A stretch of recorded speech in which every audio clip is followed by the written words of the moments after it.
welcome to Conquering Mount Scrapmore with Brenda. I'm Brenda, and we're here today with another episode of Quilt Bingo! Yay! Quilt Bingo! So get your bingo cards out, ladies and gents. This is where we're going to tick off trees. Now, this is the beginner block. Now, we're going to be sewing this one for you.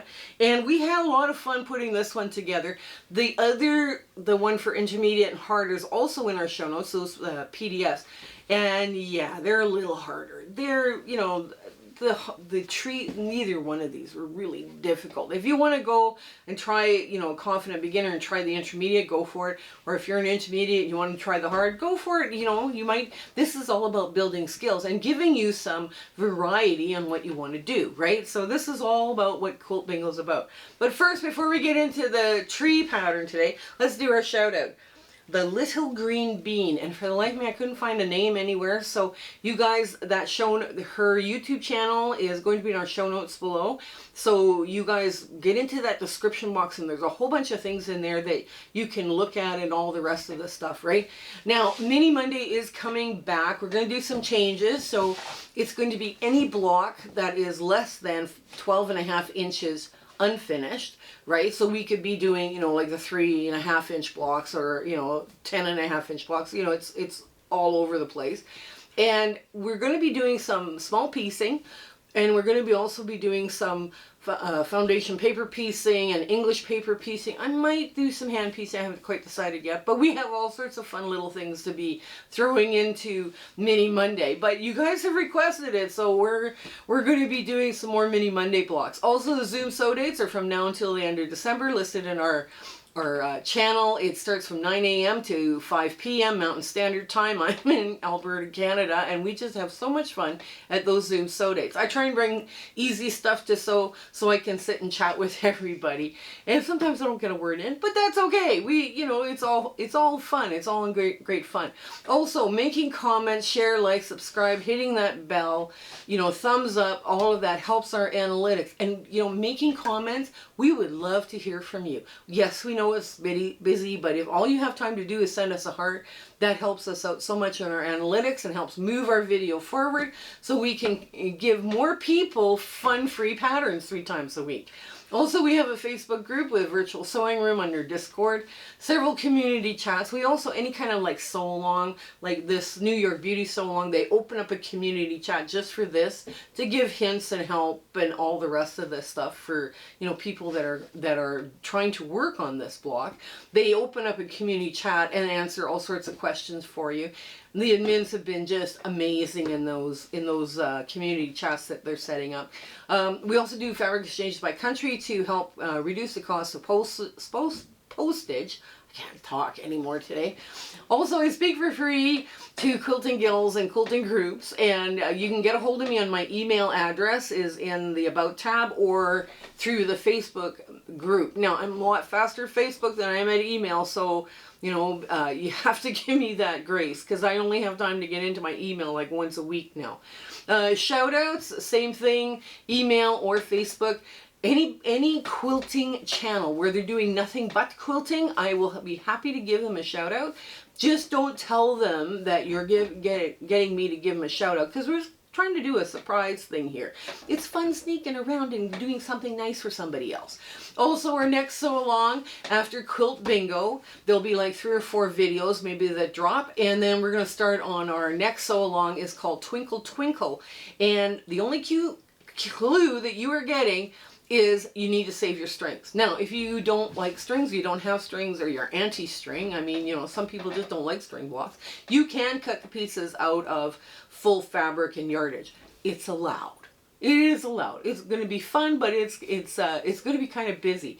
So yeah, that's I think that's it. That's all we've got to cover. Yeah, so come on in. Let's get to this Quilt Bingo block called Trees.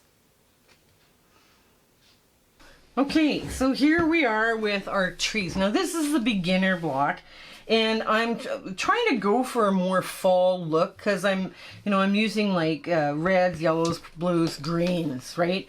There's no green really in this block, but I did pick this kind of a bamboo kind of it reads kind of teal, blue, green kind of thing.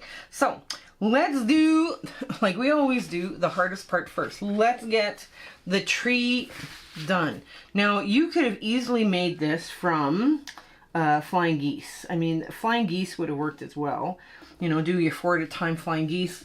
My tree fabric, or my background fabric, was not large enough to do.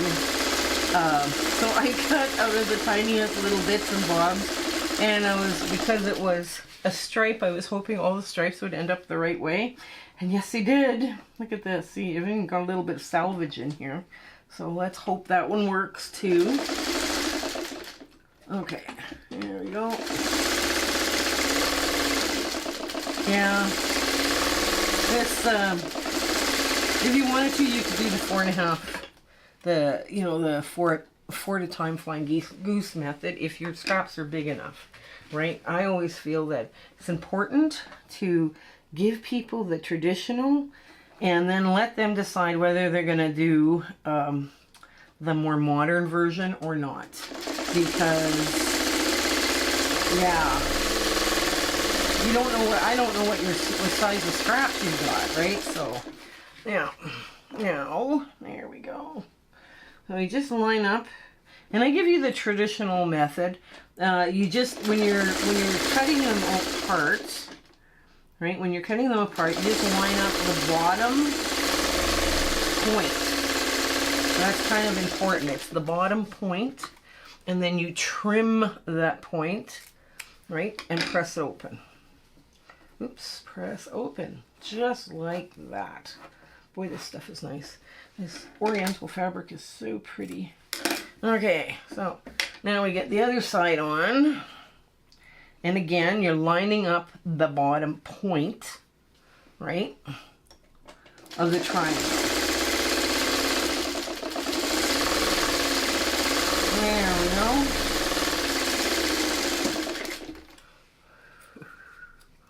Okay, trim off that outer edge. Okay, press this way. There, and trim off this, just like that. Just put this down. There we go.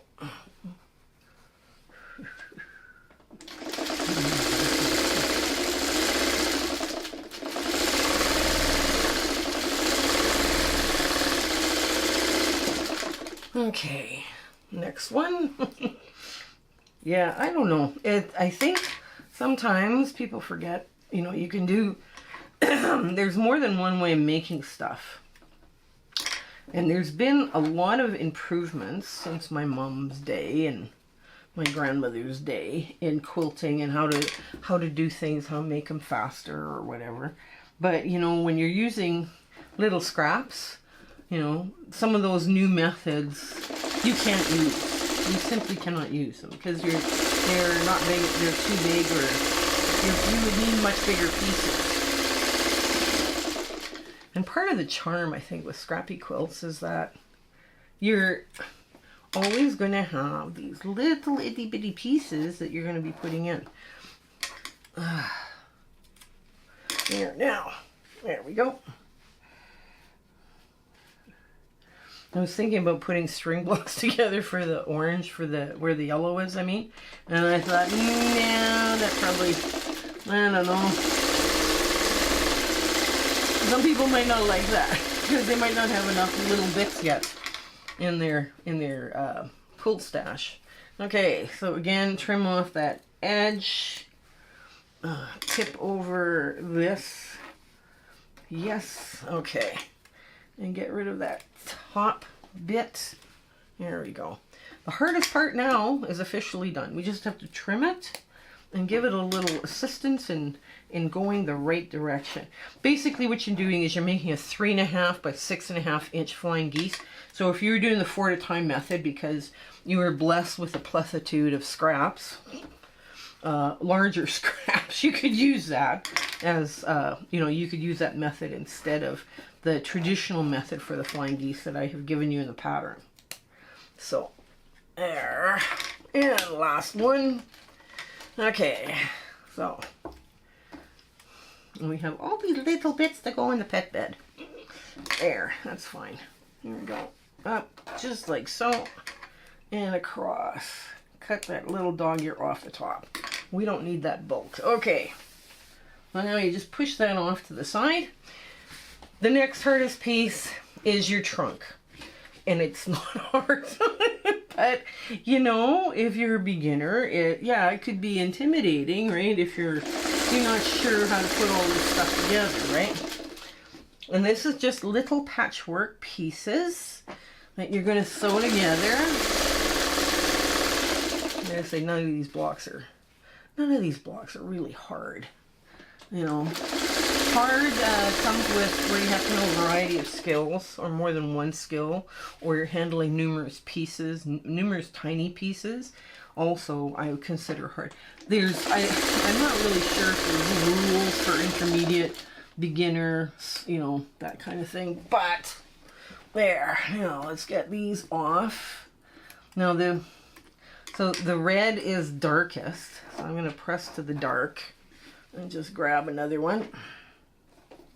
Here we go.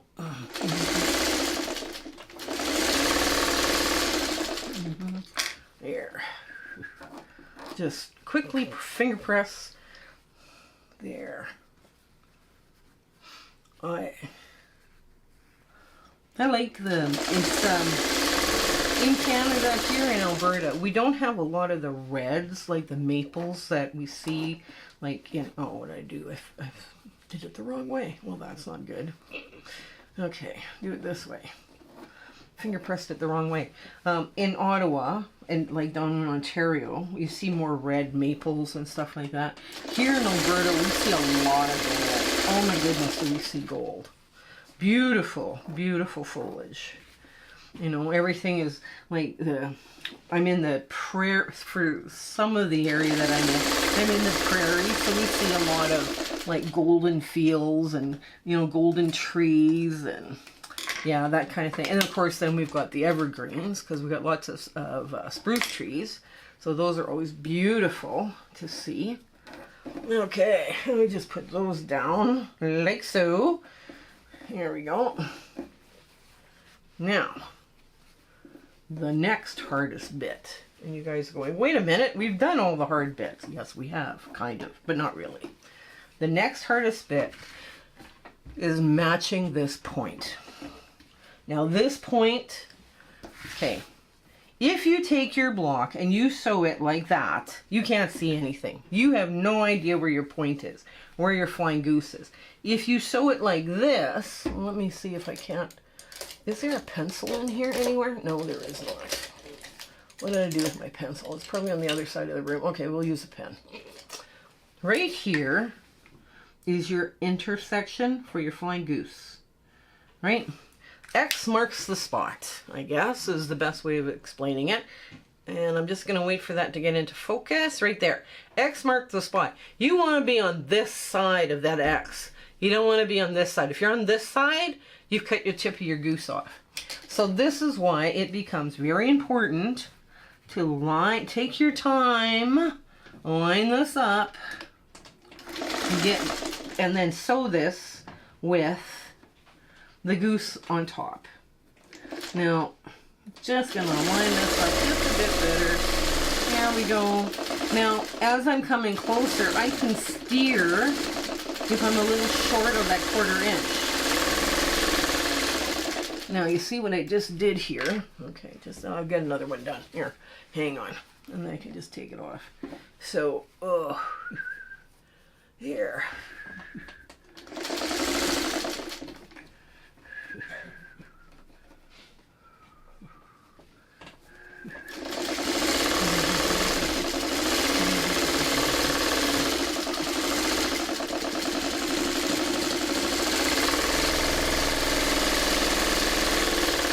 Okay, let me get my pen back. Okay, so this, oh, I've just ruined the pen. Okay, how did I do that? Oh my goodness, okay. All right, so this area here, okay, this area here is where I sewed it. So So I am like a thread. Wait a minute here, let's get it in focus. So you see where I've marked the thread line where I did my stitching. That's where now when I press this open, I'm going to have a perfect little point waiting for me on this side of the block. And let me get that a little closer. There we go. That's what's called making your point. Now, everybody says, oh no, you need to, with the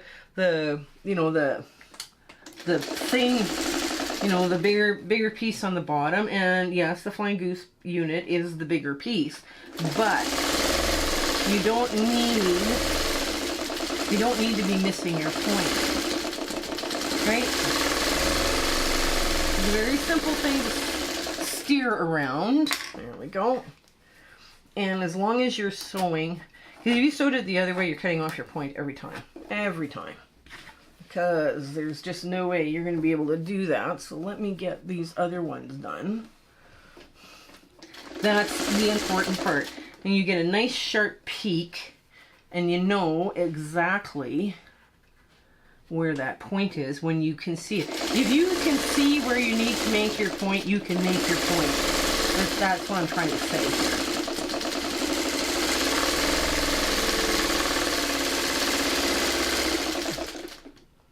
Takes a little more experience to, oops, why is that there? To, work with your point. Now see here, right now I have all really nice points. I'm just going to start sewing on the bottom.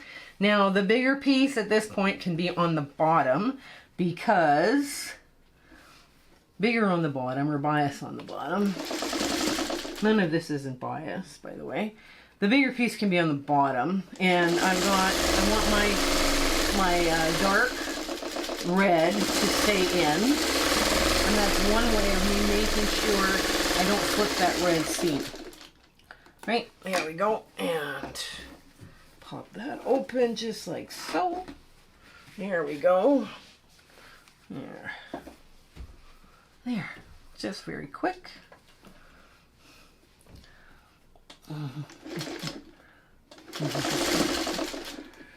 There. There.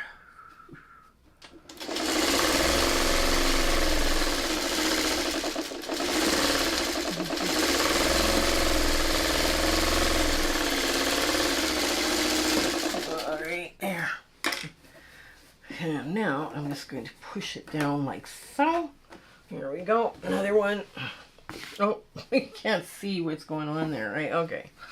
Okay.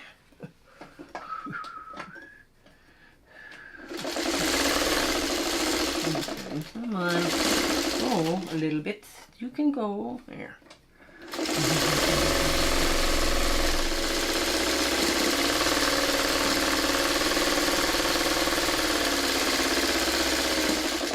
Now, if you just wanted to use this as a 6.5-inch block, you would just make one of these, and they would be fine. It would be lots of fun. Or you could make a whole forest of these, with a pale blue background. Any of these blocks I'm giving you now for Quilt Bingo, you can take and use and make an entire quilt out of them. So if you see something that you just fell in love with, then go for it.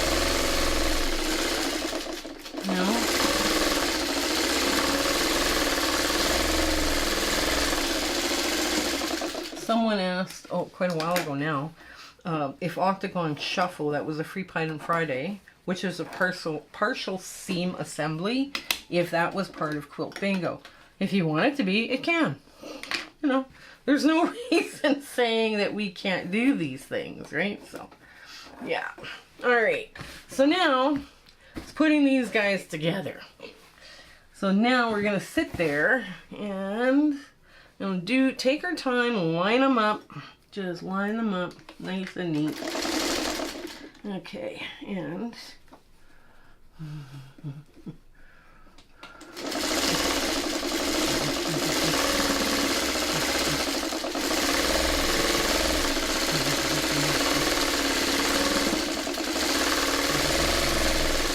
there. Here we go.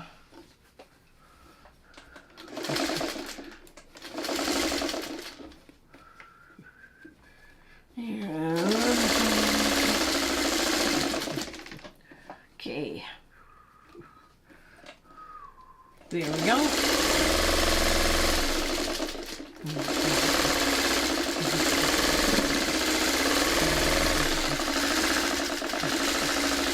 Now we've assembled it like a fort. We're just going to take this now and assemble it like a fort patch. Oops, big piece of stuff there. Okay, here we go. And we want to make sure we can see this, make sure that we're not flipping those seams. So we're going to turn it that way.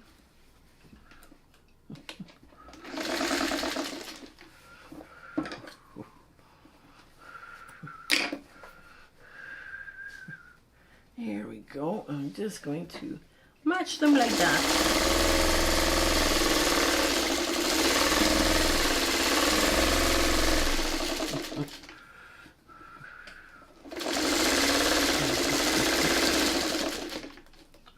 There we go.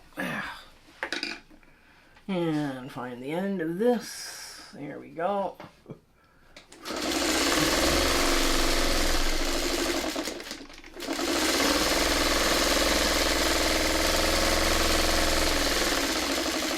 There. Now what I did is I pivoted my seam. So you can see from the back, there's some of the seams go this way and this way in the center. So I'm just going to pull apart this middle. And where is my stitch ripper? Oh, there it is. So sometimes you need a stitch ripper help, but that's okay. And we're just going to pull those pieces apart very gently. Why is this not coming apart? And sometimes you gotta talk to it. And you're not, I'm obviously not holding my tongue right, but anyways. They usually just pop, I probably left my stitches from two. Okay, so here it is. So it just pops open. And if you have problems, take your stitch ripper and rip down to, you know, where you think that, and it's supposed to make a little fort patch in the center. Now you just take this and you press it one way, and you take this and you press it the other way. Right? So now the center of this block will lie flat. So let's get to our ta-da moment. So everything comes out from the center for your Flying Goose unit. This folds into the dark red, right? And then you sew with a smaller piece on the bottom to make sure you get your point, and you sew and you fold down to the trunk. So that's the way you assemble it. And then I say assemble it by your fort patch, swirl your center, you should be good. Okay, let's get to our ta-da moment. Okay, so here's our beginner trees. This one came out really well, I thought. Like I say, if you have the 4 at a time method down pat, and that's the one you want to use for the tree, the actual, you know, the gold part of the tree, please do so. I did not have fabric large enough to do that with, so I did the traditional method.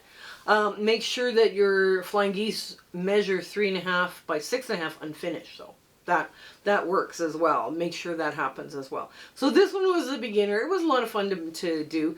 When you're cutting your triangles, make sure that if you're doing a stripe, all your stripes go the same direction. It gives some unity into the block as well. But so let's go into the intermediate. Now, the intermediate one is on point for a reason, because we had some fun with this. And I decided to play with color placement and everything, again, along the theme of the fall quilts. And yeah, we just had a great time. I very much enjoy doing stuff like this with these little pieces. I got rid of a bunch of little pieces off the scraps that I had already used in other quilts or other quilt blocks, and I thought, okay, yeah, we can do this. We can do this. We can have some fun with this. So this one is the intermediate one, and it's be perfect on point, but it also works as a sampler block to go in as straight. This one is the hard. And the reason it's hard is it's foundation paper piece and you got a Y seam. So you got two skills that have to be mastered. But if you're a confident intermediate or even a confident beginner and you know how to do Y seams, this is a really good one. This one also is perfect for using all those crazy little pieces that you've got kicking around. It was fun. I did find some fun blue, pale blue fabric for the sky, so I figured, well, okay, there's blue spruce here, but that would kind of look strange in some parts of the country. But anyway, so this one was a lot of fun to come up with. And don't be afraid to throw in plaids and florals and tone on tones. Like, don't be afraid to mix up your stuff. It makes your quilt look more interesting if it's not too matchy. So anyways, I hope everything in your life is going grand and you have just a blissful week ahead in your sewing room. Okay, you take care and stay well until we see each other again. Okay, bye! My husband and I would like to thank you for all of your support and watching our videos and sharing and liking. It has just been, you've put us on such an amazing journey and we are having so much fun. I hope everything is going so well in your life and, you know, your 1/4 inch is perfect. Everything is working out for you. And we're just so happy to be part of your life and you having, like I say, you're watching us. I was just so thrilled that you're doing that. So I want to say goodbye and I want to thank you with all my heart. Okay? Take care. Bye.